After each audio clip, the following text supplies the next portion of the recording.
To set Samsung Internet View, your open tabs as start in Samsung Galaxy S20. Open Samsung Internet app.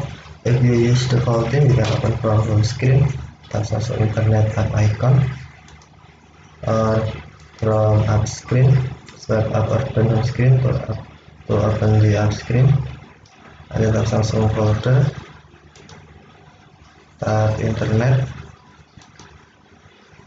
After open, tap icon,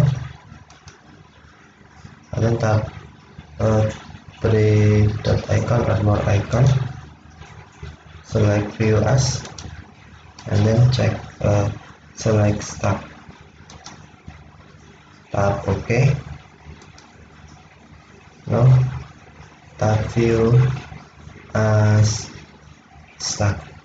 Okay, thank you for watching. Have a nice day.